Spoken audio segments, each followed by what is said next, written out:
میرے ہاتھ میں جو یہ بک ہے یہ ای او بی آئی کی پینشن کارڈ کہا جاتا ہے، اور ای او بی آئی سے آپ ماہانہ 32,000 روپے پینشن کے بھی حقدار بن سکتے ہیں۔ آج کے پروگرام میں ہم بات کریں گے ای او بی آئی سے پینشن کا حصول کیسے ہو سکتا ہے، اور اس حوالے سے مزید تفصیلات جانیں گے ای او بی آئی کے سابق پی آر او اسرار ایوبی صاحب سے۔ السلام علیکم اسرار صاحب۔ بہت شکریہ۔ اسرار صاحب، پہلے تو یہ بتائیے گا کہ ای او بی آئی کی پینشن ہم دیکھتے ہیں کہ 11,500 روپے ماہانہ ہے، یہ اس کی گروتھ میں یا اس کے بڑھنے میں کیا مشکلات ہیں، کیوں نہیں بڑھ پا رہی؟ کیا اس میں آج پرابلم کر رہا ہے یا گورنمنٹ آف پاکستان؟ دیکھیے، اس سلسلے میں ایسا ہے کہ جو پینشن کا اس وقت ریٹ ہے، یقینی بات ہے جو مہنگائی کے دور کے لحاظ سے وہ بہت کم ہے، لیکن اس کی جو اگر آپ پس منظر میں جائیں تو اس کی انکم کہاں سے آئے گی؟ اب اس کی انکم کے لیے دو جو ادارے ہیں، ایک وفاقی حکومت اور ایک جو ہے مالکان، جسے ہم امپلائر کہتے ہیں، ان کی ذمہ داری ہے وہ اس اسکیم کے مالی سرپرست مقرر کیے گئے تھے۔ اچھا، وفاقی حکومت جو ہے اس نے بلا جواز طور پر 1995 سے یو بی آئی کی ایک ہے میچنگ گرانٹ سے مراد یہ یو بی آئی جتنا ایک سال میں کنٹریبیوشن جمع کرے گا اس کے مساوی ایک گرانٹ جو ہے وفاقی حکومت یو بی آئی کو ادا کرے گی۔ یہ سلسلہ 1976 سے چل رہا تھا، لیکن 1995 میں یہ یکدم اس کو بند کر دیا گیا، اور 1985 سے بند ہے؟ جی ہاں، 95 سے بند ہے۔ ٹھیک ہے، میں اگر یہ پوچھنا چاہوں کہ اگر سالانہ جو گرانٹ ہوتی ہے ای او بی آئی نے اس سال کتنا جمع کیا، تقریباً وہ اماؤنٹ کتنا ہے؟ 60-70 ارب؟ ہاں، دیکھیے یہ یو بی آئی کی جو ویسے اعداد و شمار کا حصول بڑا مشکل ہوتا ہے، لیکن میرے پاس جو مستند ذرائع سے معلومات ہے، اس سال انہوں نے 80 ارب روپے کے قریب کنٹریبیوشن جمع کیا ہے۔ تو اس کی ایکویلنٹی فیڈرل گورنمنٹ کو بھی جمع کرنا چاہیے؟ بالکل کرانی چاہیے تھی۔ پینشن فنڈ میں اس کی یہ قانونی ذمہ داری ہے، اس کی اخلاقی ذمہ داری ہے، لیکن دلچسپ بات یہ ہے کہ وفاقی حکومت جو ہے صرف 1 لاکھ روپے سالانہ کا ایک کہتے ہیں نا کہ ایک مونگ پھلی کے دانے کے برابر حصہ ادا کر رہی ہے۔ ٹھیک، تو اسرار صاحب ہم نے دیکھا ہے کہ بی آئی ایس پی کے لیے تو تقریباً 750-800 ارب روپے الوکیٹ کرتی ہے گورنمنٹ، اور پرائیویٹ سیکٹر میں کام کرنے والے اتنے لوگ ہیں، تو یہ اگر کنٹریبیوشن ہو جائے جو فیڈرل گورنمنٹ پہ پابند ہے اس کی، تو کیا یہ پینشن بڑھ سکتی ہے عوام کی؟ بالکل پینشن بڑھے گی۔ دیکھیے، اب بی آئی ایس پی بے نظیر انکم سپورٹ پروگرام جو ہے بنیادی طور پہ خیراتی پروگرام ہے، یہ ہے غریبوں میں غریب کے لیے، یعنی پورے ان دا پور کے لیے۔ اب یہ ایک اس کے مختلف سیاسی پہلو بھی ہیں، لیکن یہ جو یو بی آئی ہے یہ تو اصل میں جو لوگ اس ملک کی ترقی میں اپنا خون پسینہ بہانے کے بعد ریٹائر ہوتے ہیں یا معذور ہو جاتے ہیں، وہ وفات پا جاتے ہیں، تو پینشن تو ان کا ایک آئینی حق ہے، اس میں وفاقی حکومت جو ہے وہ بالکل اس کو ترجیح نہیں ہے۔ تو کیا قانون پابند نہیں کرتا حکومت کے کہ وہ کنٹریبیوٹ کرے، کیونکہ یہ ادارے قانون کے تحت بنا ہوگا؟ دیکھیے، قانون کے تحت ہے، لیکن اس وقت آپ کو بتایا پاکستان میں ہر سطح پہ لا قانونیت بہت زیادہ ہے، اور دوسری بات ہم جو بات کر رہے ہیں نا، یہ دیکھیے اس کا تعلق کن لوگوں سے ہے؟ اس کا تعلق جو ہے وہ پاکستان کی تقریباً کروڑوں پر مشتمل جو افرادی قوت ہے اس کے اوپر ہے، لیکن چونکہ ان کی کوئی نمائندگی نہیں ہے، کسی سیاسی پارٹی میں نمائندگی نہیں ہے، کسی ایوان میں نمائندگی نہیں ہے، اس لیے یہ ساری باتیں جو ہیں وہ ایک محدود طبقے کو تو پتہ ہے، لیکن یہ جو ایک ہوتا ہے نا کہ قومی سطح کی جو ایشوز ہوتے ہیں اس پر کبھی اس سے بات نہیں ہوتی ہے، اور یہ سلسلہ جاری ہے۔ اب اس پہ کون بات کریں گے؟ یہ بیسیکلی کام ہے جو لیبر فیڈریشن ہے پاکستان کی سب سے بڑی، ٹھیک ہے جی، پھر یہ جو ٹریڈ یونین ہیں، اس کے بعد آپ کی سول سوسائٹی ہے، آپ کے صحافی حضرات ہیں، کہ جو یہ سمجھیے کہ پاکستان میں تمام جو کہتے ہیں کہ پیداواری عمل میں حصہ لیتے ہیں، صحیح ہے نا، جو محروم طبقات میں شمار، ان کا کام ہے کہ وہ اس پہ توجہ دلائیں اور اس سلسلے کو دوبارہ شروع کیا جائے، لیکن اس پہ بالکل ایک پراسرار خاموشی ہے۔ آپ لگائیے 1995 سے اب کتنا عرصہ ہو گیا ہے۔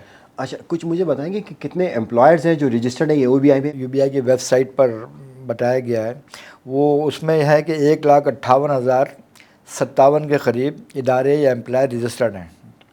اچھا، اب یہ تعداد بھی بہت کم ہے۔ اگر آپ دیکھیں کہ پاکستان میں کیا آپ سمجھتے ہیں کہ اتنے ہی کاروبار ہوں گے؟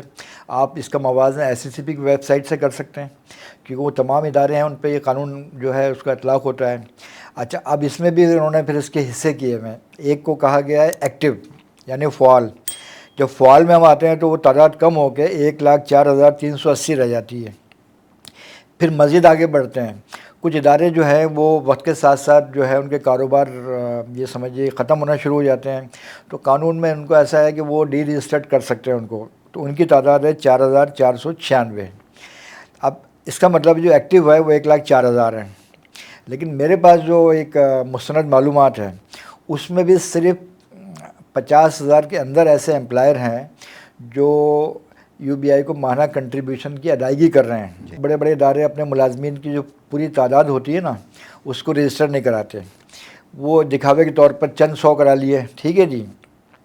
اب مثال کے طور پر یو بی آئی کے قانون میں یہ ہے کہ کسی بھی ادارے میں صنعتی, کاروباری, تجارتی, تعلیمی, طبی, خیراتی, ٹھیک ہے جی, یعنی تعلیمی ادارے سے مراد اسکول وغیرہ آ گئے, صحیح ہے جی, مذہبی ادارے وغیرہ وغیرہ سب پہ اس کا اطلاق ہوتا ہے. پیٹرول پمپ آ گئے, صحیح ہے جی, سب پہ ہوتا ہے. روڈ ٹرانسپورٹ آ گئی. لیکن یو بی آئی کا بھی فوکس ایسا رہا ہے, اس کے پاس مین پاور نہیں ہے تو وہ زیادہ انڈسٹری کو فوکس کرتے ہیں. تو اس میں جو بھی لوگ کام کرتے ہیں, چاہے وہ مستقل ہوں, چاہے وہ ڈیلی ویجز ہوں, ٹیمپریری ہو, ٹیمپریری بعد ٹھیکیداری پر ہو, کیونکہ اس وقت پاکستان میں ٹھیکیداری نظام اپنے عروج پر ہے, جسے آؤٹ سورس کہتے ہیں. اس کے علاوہ ایک زراعت میں ہوتا ہے سیزنل ورکر, یعنی جو شکر سازی کارخانے ہوتے ہیں 6 مہینے کام کرتے ہیں. اس کے بعد یہ کپاس کے کارخانے ہوتے ہیں, بنولے کارخانے ہوتے ہیں, یہ سیزنل فیکٹری کہلاتی ہے. یو بی آئی کی رجسٹریشن کا اطلاق ہوتا ہے, بالکل ہوتا ہے. اور اس کے ساتھ ساتھ جو ہے یہ ایک ہوتا ہے بدلی ورکر, یعنی ریپلیس ورکر, اس پر بھی ہوتا ہے. حتیٰ کہ ایک ہوتا ہے اپرینٹس.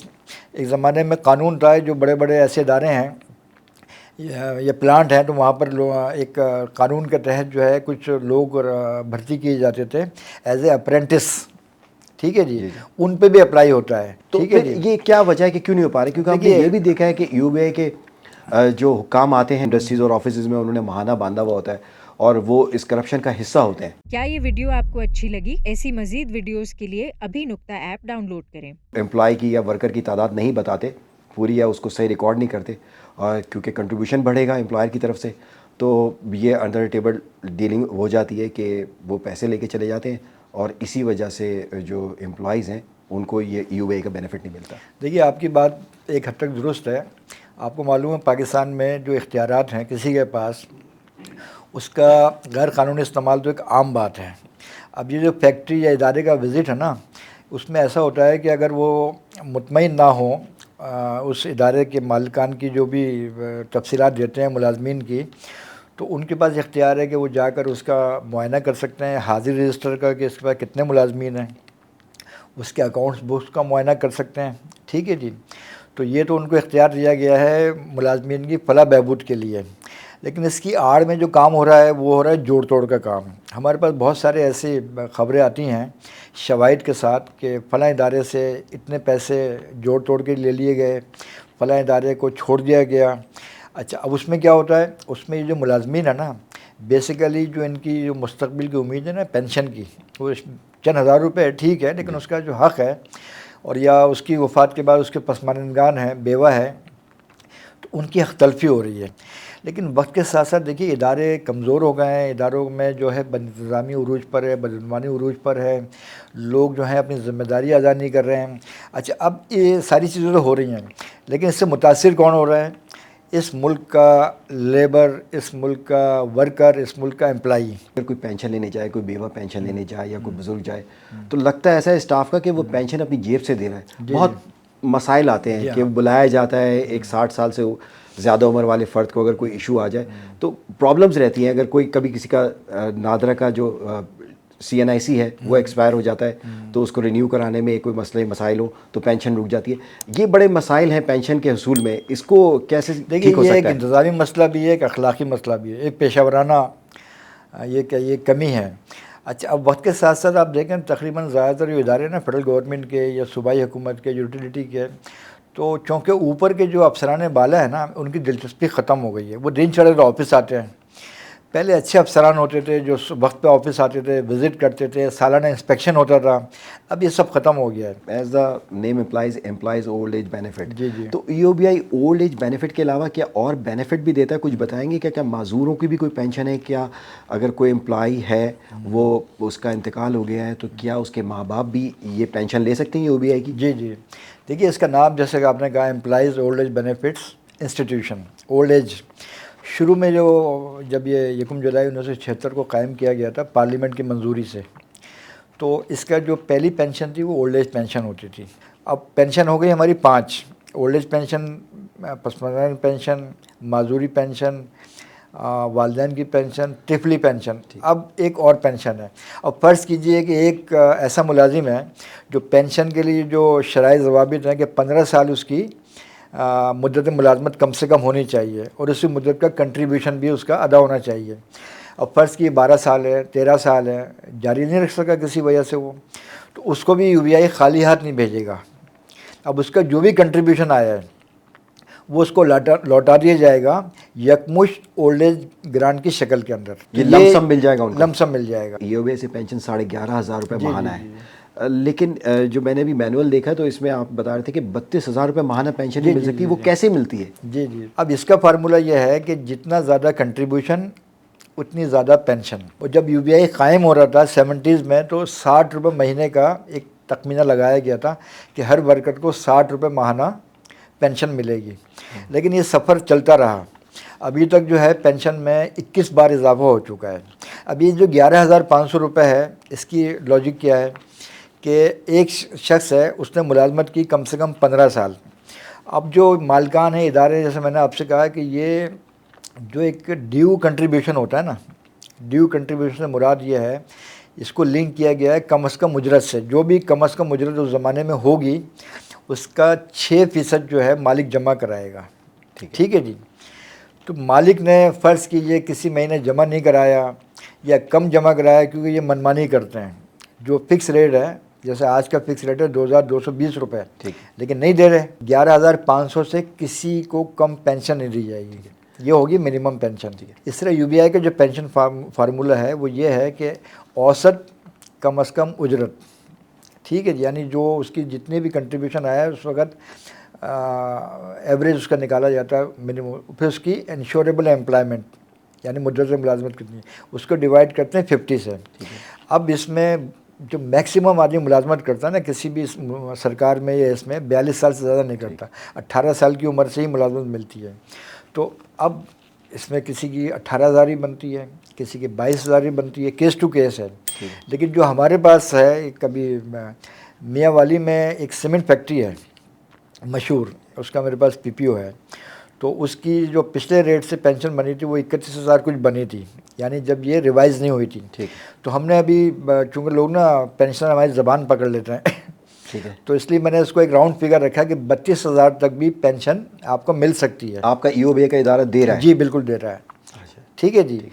کون سی دے رہا ہے؟ Formula pension. لیکن اس میں زیادہ کردار امپلائر کا ہوگا. امپلائر کا. تھینک یو سو مچ اسرار صاحب، آپ نے ٹائم دیا، بہت شکریہ. حکومت تنخواہ دار طبقے سے سالانہ 550 ارب روپے ٹیکس کلیکٹ کرتی ہے. لیکن اگر پوچھا جائے کہ جو ای او بی آئی میں کنٹریبیوشن ہے وہ صرف سالانہ 1 لاکھ ہے، جبکہ حکومت کو، وفاقی حکومت کو لگ بھگ ای او بی آئی کے کنٹریبیوشن کے برابر یعنی 80 ارب روپے جمع کرانے چاہیے. تو جہاں آپ تنخواہ دار طبقے سے اتنا ٹیکس لے رہے ہیں اس کی فلاح کے لیے بھی کچھ سوچیں.